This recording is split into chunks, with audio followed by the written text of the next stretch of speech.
Am I a bad person because I got a little smile on my face when I found out that 42% of the people that receive SNAP benefits are white people in red states?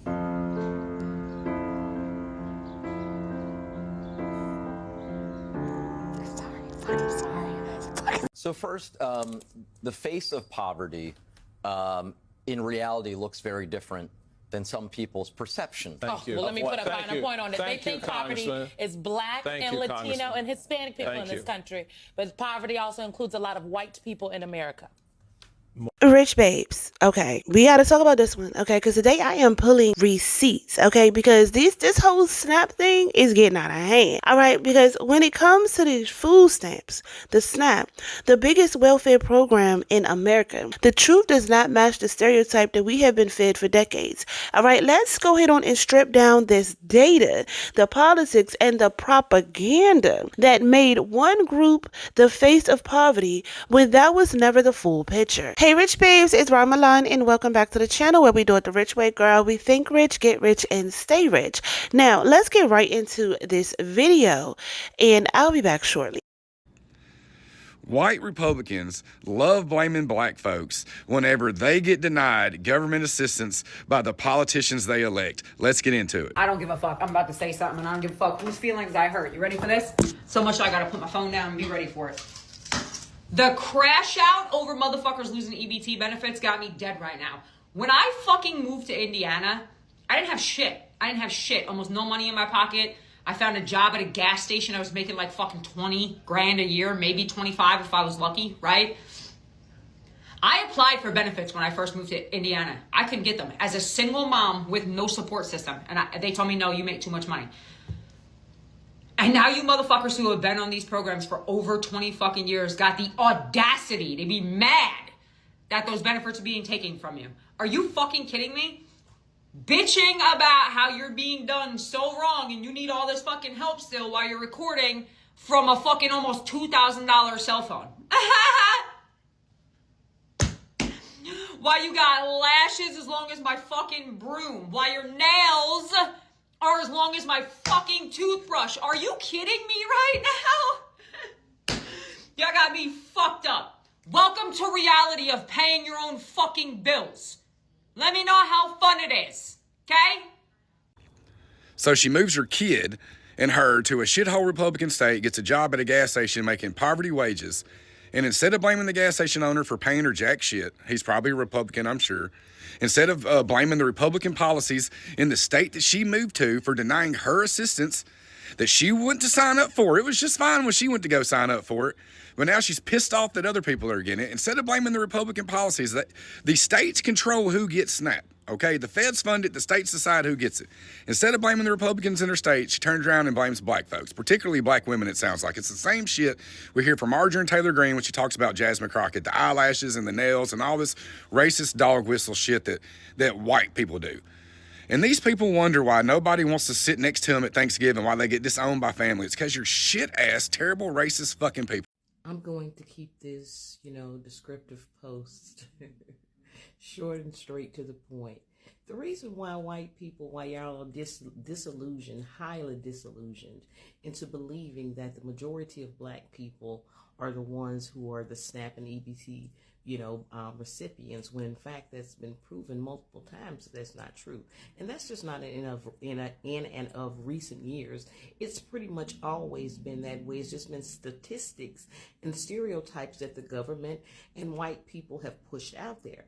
Now, the reason why they do this is one thing, that it's the main thing, is because white people have a greater embarrassment about using and utilizing things like that. So they will have benefits and stuff like that, and they won't even tell their own family members that they're using it. Go to the store when, and places way out where nobody will know and see and, think they know who I am, late night and stuff like that, be looking around to see if anybody watching them and things like that. Most black people don't really care. They will go in there and proudly swiping and don't care who's watching, or they post about it. Again, white people are not going to post about that because they don't want their friends and family and things looking at them in this negative aspect, even though some of their friends and family may be on it or be doing worse off than them. but it's a whole image thing, and that's what it's tied to directly. So I really need more of y'all to really grasp why I see y'all up under these posts and things making all of these racist comments when it has nothing to do with the fact that y'all don't seem to realize, and I'm not just talking about white people, and there's a lot of people don't seem to grasp that it has a trickle effect. And when you do something that harms, that's going to affect workers, delivery, stock, everything, which is, like I said, from the top down. It's only that I don't think that they considered that at all, or thought that it was going to go another way. But however, yeah, that's it. Yo, I just want to know why some of these white people be so salty when they see black people swiping EBT cards. Like, I'm thinking to myself, like, didn't y'all used to hang us from trees? Like, the least y'all could do is help out with some groceries. And let's get into the fact that you guys are on EBT more than us. That is something that y'all projected onto us. And y'all try to make it seem, like I said in my last video, like we're the welfare king and queens, but it's really y'all. Because like I said in my last video, when I used to work at Whole Foods, y'all white people used to be coming up in there swiping them EBT cards down. And if you know anything about Whole Foods is expensive. Y'all used to be having like $700 on them cards. And they always want to bring up taxpayer dollars as the argument, talking about some, oh, well, my taxpayer dollars are funding this and they're buying Oreos and desserts and da-da-da. And it's just like, come on. Like, who don't eat snacks? Who don't eat desserts? We're not going to sit up here and play these games. I can guarantee you right now, if I was to go undercover and go somewhere and, wear a body camera and watch a white person swiping an EBT card, I'm not going to just see fruits and vegetables. I'm going to see some snacks up in there too. Like, I literally saw a video like this. This little white girl was having a meltdown because I guess somebody was recording a black woman as she was minding her business. I guess she was buying a whole bunch of like stuff and they knew she was using EBT. And I guess it was ice cream and stuff on the conveyor belt. And she's like, oh, well, my taxpayer dollars are paying for this and they're not even eating healthy. Like, get over it. If she want to buy some ice cream so her kids can have a sweet treat at the end of the day, what's the problem? I don't want to hear that taxpayer dollar argument because every single person in America that pays taxes, our money, I'm pretty sure is going to something that we don't agree with. Like, it's a lot of things in America that taxpayer dollars are used to fund that I don't really agree with, but there's nothing I could do. I can't stop paying my taxes. I'm gonna end up in jail. You know what you do? You suck it up like a normal person and you move on. Let me reiterate for the people in the back. Y'all are on EBT more than us. Like, tone it down. Finally, you get to see the true America. The stipulation has always been that black people are lazy, that black people are on welfare. Well, guess what? A lot of poor white people in the red states are now crying that they're not getting the EBT money from the EBT cards. Why? Because they are on welfare. They have 7 and 8 kids. Now the truth is coming out since Trump has slashed funding for the EBT and the SNAP programs. You see how many white people now are on welfare. So all this mythical stuff about black people being on welfare, oh, it's the blacks, it's the blacks, it's the blacks. Now you're seeing the real America, that it's not only black people on welfare, that there are a lot of white people on welfare also. There are a lot of white people, a lot of poor people living in those red states. And those red states that voted for Trump are now getting hit hard. Right, my love. So right now, over 42 million people in the United States received the SNAP benefits, which is called the food stamps program. Okay. And here's the racial breakdown. White households make up 35 to 42%. Black households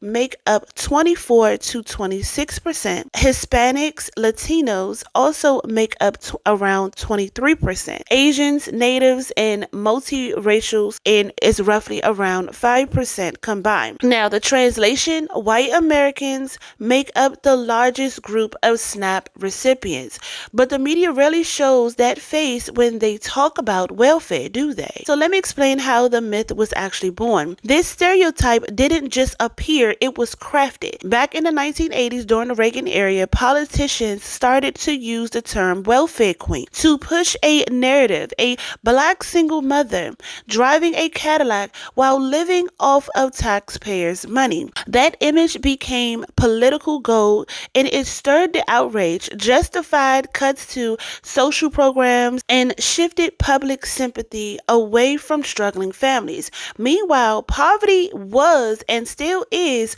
hitting royal white America the hardest. But that story does not fit the agenda, okay? When Franklin Roosevelt built those programs, he had to make deals with Southern Democrats in Congress, the same folks who were big fans of Jim Crow, to get the support of these racist white Southern politicians. The programs were designed to exclude farm workers, domestic workers, jobs held overwhelmingly by Black, Latino, and Indigenous people. So right from the start, Black and brown families were pushed out of benefits so that white people could get them. Then we move forward to the 1960s, and there's this war on poverty. It finally opened up welfare programs more broadly, and that's when food stamps became permanent.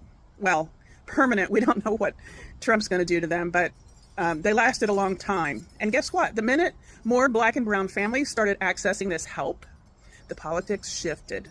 Welfare got a new image and a new target. By the 1980s and 90s, with Ronald Reagan and his gang, they pushed the welfare queen myth. That's a racist dog whistle meant to turn public opinion against safety nets by blaming Black women for poverty that white policies created. That's the truth, you guys. So yes, welfare was built for white people, and when others finally got in the door, they tried to burn the house down. If you want to blame the right people, you got to get curious.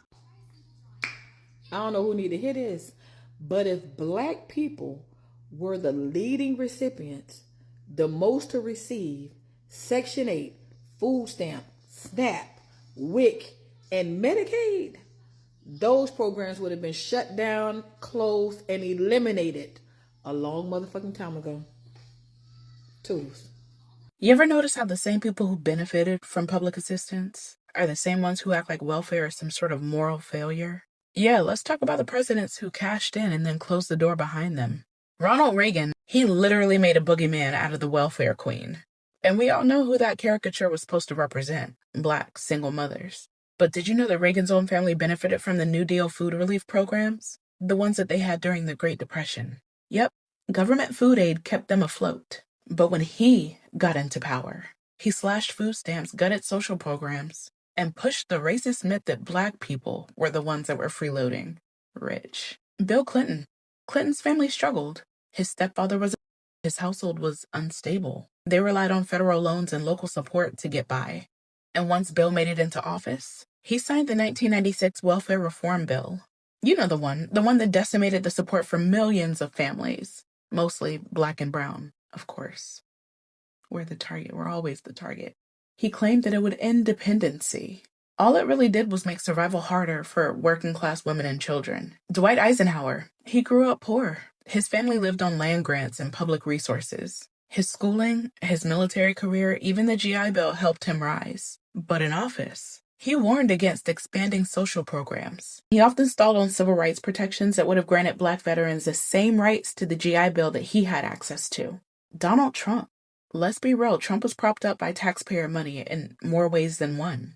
His family's fortune, inflated by government housing contracts and FHA subsidies that his father exploited. And now, he's been anti-welfare, anti-SNAP, anti-anything that supports the poor, while racking up millions in government payouts for his businesses. Even George W. Bush. The Bush family empire was built off of oil subsidies, tax loopholes, and government connections. But his administration pushed work requirements for welfare recipients and reduced access to housing assistance, all while his cronies cashed checks off of FEMA contracts and post-war reconstruction scams. So the real welfare kings, they wear suits, they pass budgets, they sign bills. And when it's their families, their farms, their companies, it's called a subsidy. But when it's your grandmother trying to get groceries, all of a sudden it's a national crisis. Welfare isn't the problem, the double standard is. And the Oval Office, it's had a front row seat to the hypocrisy for generations.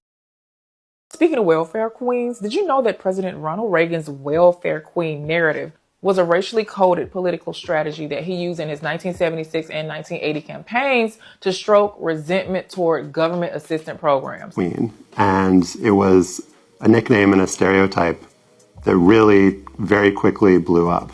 You know, it was a Chicago paper that gave her that nickname, but it's really Ronald Reagan on the campaign trail that makes that phrase such a household idea. He often referenced a nameless Black woman in Chicago who supposedly defrauded the system with multiple identities and claimed a whole bunch of lavish benefits. We later found out that this was exaggerated and largely untrue, but this story became a powerful dog whistle that painted Black women as lazy, deceitful, baby-making machines that were dependent on the state. Reagan's rhetoric helped justify major cuts to welfare and social programs, and it permanently distorted public perception of poverty, linking it unfairly to Black femininity and fueling decades of hateful stereotypes. And see, this is what they don't show you. Like, go look at the data. States with the highest SNAP participation per capita are places like Mississippi, West Virginia, Kentucky, Louisiana, areas with large white rural population. But how often do you see that story on TV in the media, girl? So instead, they keep pushing the same tired image of a Black woman, loud, ghetto, okay, as a symbol of welfare. All right. It's not about who's on the benefits. It's about who they want you to blame. That's the problem. That's really the problem. Because listen, we all need some help, but why are we blaming just one demographic? All right. Because division distracts people from the real issue. The fact that wages are low, rent is high, and millions of people are working full time and still cannot afford to eat. That is the real issue, okay? And Black women should not be the face of the blame. No one should, really, but we definitely should not be the image of the welfare queen either. So, my loves, the next time somebody throws around the word welfare queen, remember this, that's not statistically talking. That is decades of propaganda. The real numbers show poverty has no color. And the truth is, again, it is not about who is on welfare. It is about why so many people need to be on it in the first place. Okay, let's really talk about that. All right, so my loves, listen, if you are tired, my love, of all of these things and being broken down financially, I am opening up a private community and I'm so excited about it. It opens up November the 1st. And if you are on that email list, you already got my first email regarding the save the dates for November. Okay, November has a lot already going on, but we still want to make sure that the train keeps moving. So make sure that you go and sign up on my email list at richmilanco.com. The link is down in the description box below. I want to see all of my rich babes in that community. All right, I'm helping you build the freedom so that way we all don't have to live in poverty. We don't have to wait for the SNAP benefits to open up. We don't have to wait for the Santa checks on the 1st. Okay, so all right, my loves, listen, I'll see you at the top because the bottom is too crowded. Until next time, rich babes, stay rich. Love you.